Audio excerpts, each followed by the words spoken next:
चट्टानों की ऊंट में पैंथरों का बसेरा शाम ढलते ही दिखने लगते हैं जंगल के राजा।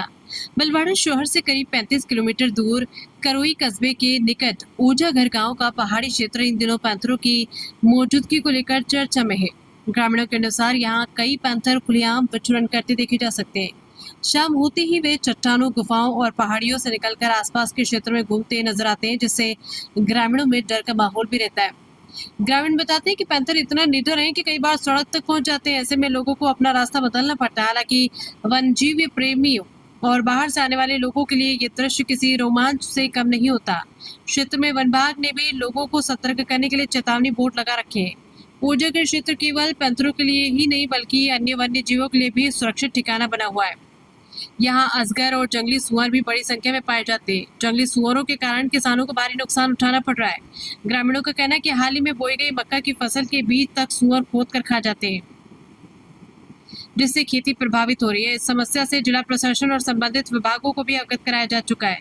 ग्रामीणों ने पैंथरों के व्यवहार से जुड़े कई रोचक पहलुओं का भी जिक्र किया। उनका कहना है कि पैंथरों के बीच क्षेत्रीय वर्चस्व को लेकर संघर्ष देखने को मिलता है।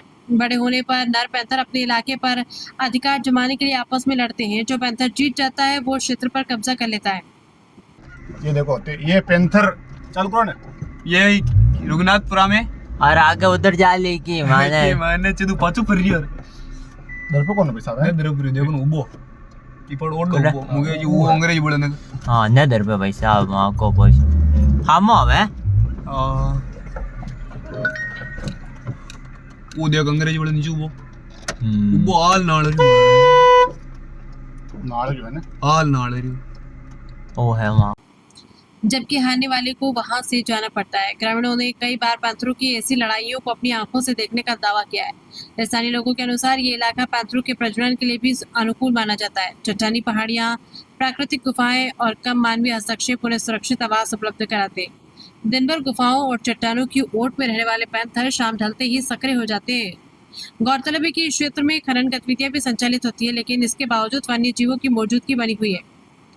ऐसे में वन्य जीव संरक्षण और मानव सुरक्षा के बीच संतुलन बनाए रखना प्रशासन और वन विभाग के लिए बड़ी चुनौती बना हुआ है। ओजाघर का ये इलाका आज वन्य जीवों और इंसान के सह अस्तित्व का अनोखा उदाहरण बनकर उभर रहा है, जहां हर शाम पैंथरों की आहट लोगों को रोमांच और सतर्कता दोनों का एहसास कराती है। बलवाड़ा से संवाददाता विजय भारद्वाज की रिपोर्ट।